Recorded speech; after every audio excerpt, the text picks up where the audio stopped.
Ladies and gentlemen, it's now time for the most popular and least listened to podcast in the world, the Sixth Sense Media Podcast, with your host, Mike Phelan. Your body will always fight against you. That's what it was designed to do. Don't let it.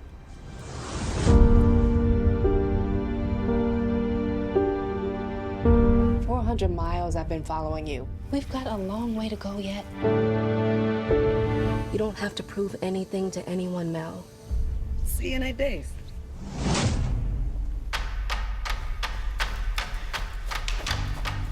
Why here? Why now? I've been trying to puzzle it out. Morning. Something wrong? So where are you off to in such a hurry? I got a lot of miles today.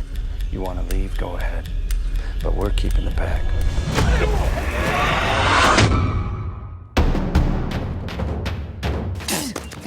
You better hope I don't see you again. This is my territory!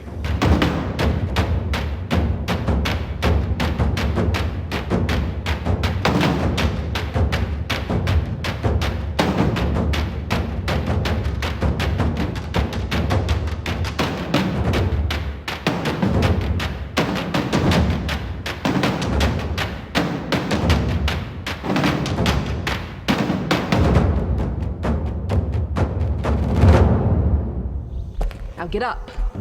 Clock's still running. To start off with, how did you get involved with this production?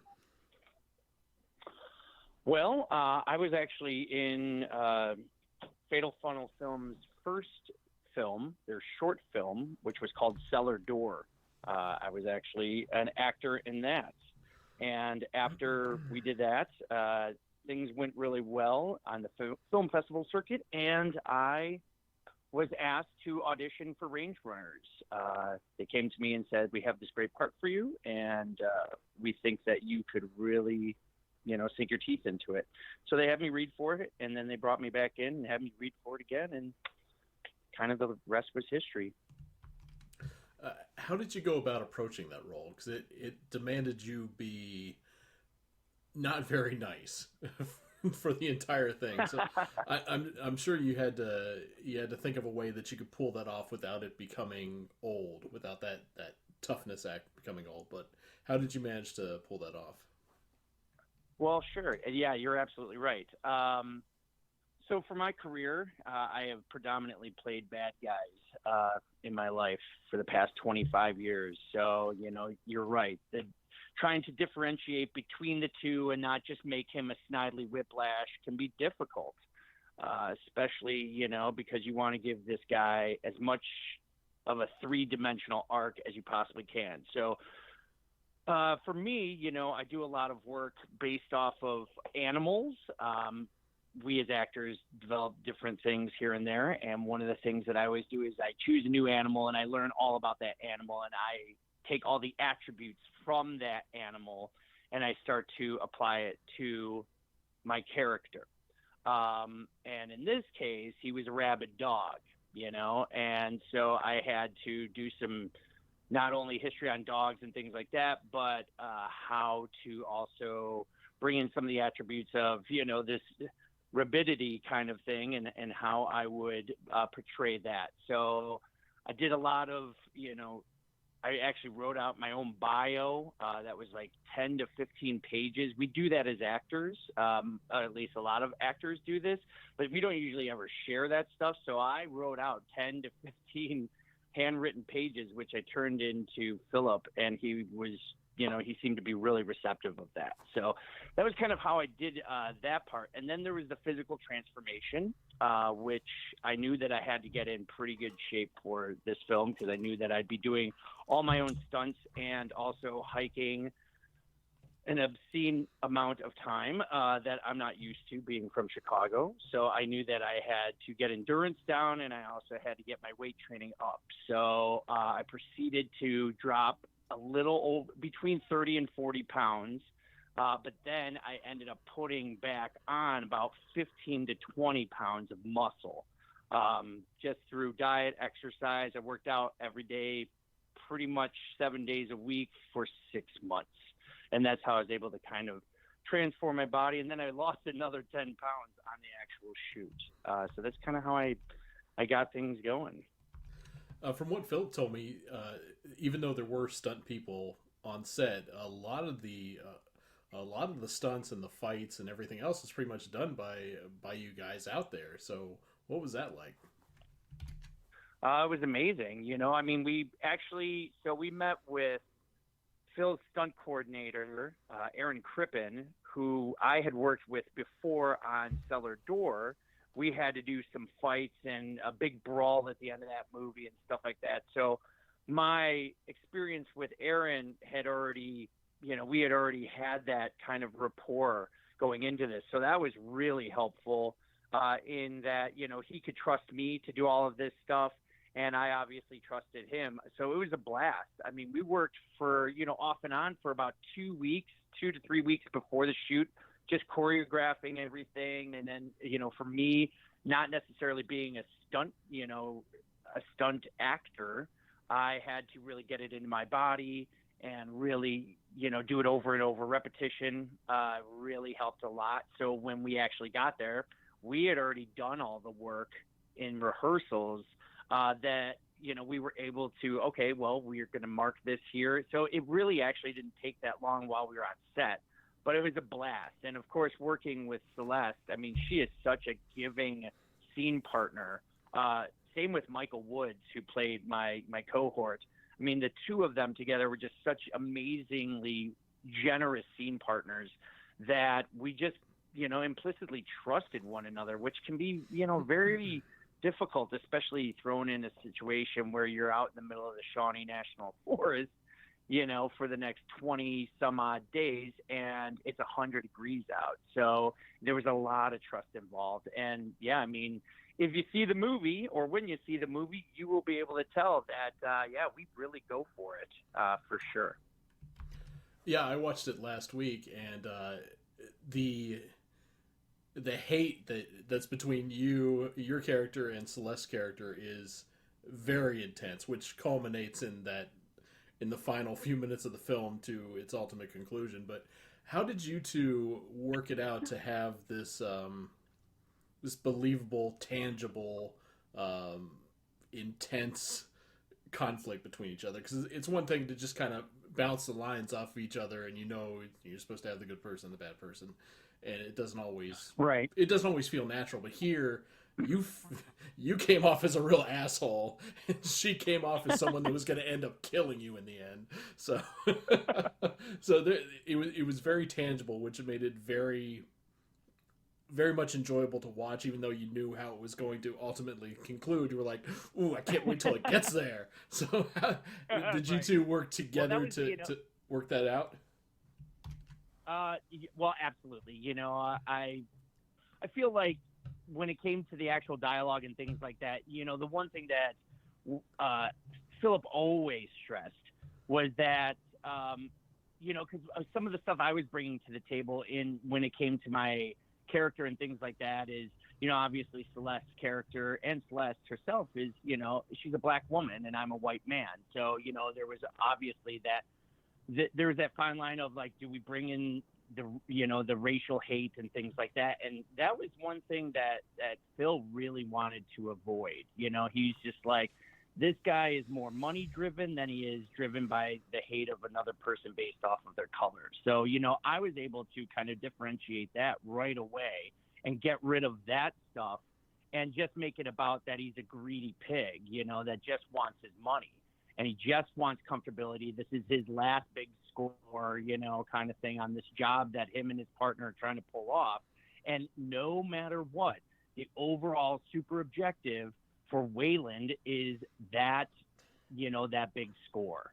Obviously, I don't want to give away too much or anything like that, but at the same time, that's, once I got that into my mind, that it was all about the comfortability and, the financial, that's when it just, and the fact that she was trying to take that away from me, that became the desperation that I needed to really go after it. And when it came to her, she was just like, do whatever you want, you know, in a safe way, but let's have as much fun and do as much, you know, as we could while we can, you know. Like there's a scene in it where she actually spits on me, and you know, she felt really uncomfortable doing it, you know, saying I don't really want to spit on you and things like that.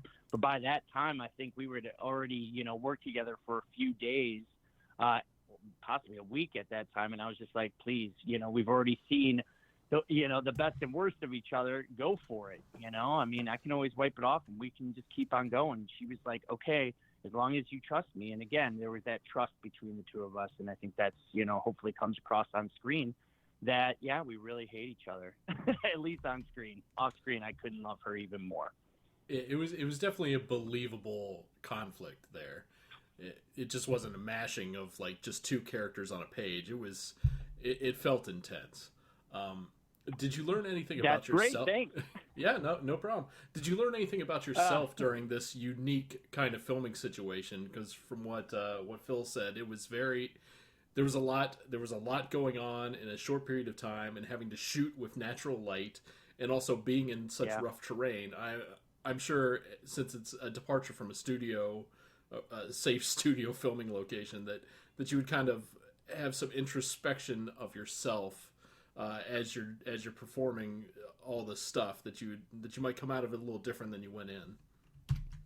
For sure. I mean, how could you not? If you really look at the circumstances, you know, you're taking also, at least knowing myself, you know, a born and bred Chicagoan, you know, who's lived in the city proper for his entire life, you know, so I'm not used to the terrain or anything like that. But one of the things that actually I pulled from it before going into it is, while I was reading it, Mel's father, played by Carl, the actor that we got to play Mel's father is not only a fantastic actor, but just that character and how it was written was so great. And one of the, you know, parts of the film that really stuck with me was he tells his daughter about the crack theory, you know, being in the military and things like that, that basically, you know, your body is going to go through everything, and to the point where, you know, you're going to get soaked from head to toe, and all of the water will run into basically your butt crack, right? So just knowing that once you have given yourself completely over to something, and knowing that, you know, you can finally be comfortable with that, then and only then that you can actually move forward. And so I really adopted that going into this, knowing that I am going to be thrown against the wall and, you know, stepped on, pushed around, do all this stuff. If you can push against it, or you can create that crack theory in your own mind, just knowing that, yeah, this is an uncomfortable situation, but this is what you love. These are the type of, you know, instances and memories that I will live with forever, that I can now talk about 20 years from now and say, there was that one summer where I shot that amazing film in which I really challenged myself, not only as an actor, but as a human being, you know, to be out in those elements every day where it's, you know, 100 degrees, and you have to hike probably upwards to 5 or 6 miles on some days, you know, and you have to drag people around and body slam them and do all of these other things, or have those things done to you. It just takes a lot of focus, commitment, and drive. And that was something that I really prepared my mind and body for going into this entire thing. So yeah, it taught me a lot for sure. Would you like to go through this experience again on another film? That's a great question. Well, yeah, I mean, I would for sure, you know, if given the opportunity, absolutely. You know, it's also one of those things. I think next time I would like to, you know, maybe we could negotiate a few other things before we go, you know, slomping around in the swamplands and things like that in the Shawnee National Forest. I would do it again, but yeah, I think I would need a little more time for preparation of my mind. My last question, which is the most important one, is where and when will people be able to see Range Runners? Well, luckily for all of the world. Range Runners will be dropping on September 8th, so that's 2 weeks from yesterday, I believe. It's going to be on all the major platforms. I think the big one being Amazon, so please check us out there. And yeah, I mean, I believe we're opening in Canada, the next day or a couple of days after that. So yeah, look for us September 8th. Look for us on Instagram and all of the social networks. We are there. Range Runners, the film. They're doing some really exciting things at Fatal Funnel, and I'm just happy to be a part of it. You've been listening to the Sixth Sense Media Podcast. You can find more of our celebrity interviews and roundtable discussions on iTunes, Podbean, and SoundCloud. Be sure to check out our movie, TV, and video game coverage at sixthsense.com and fanbolt.com.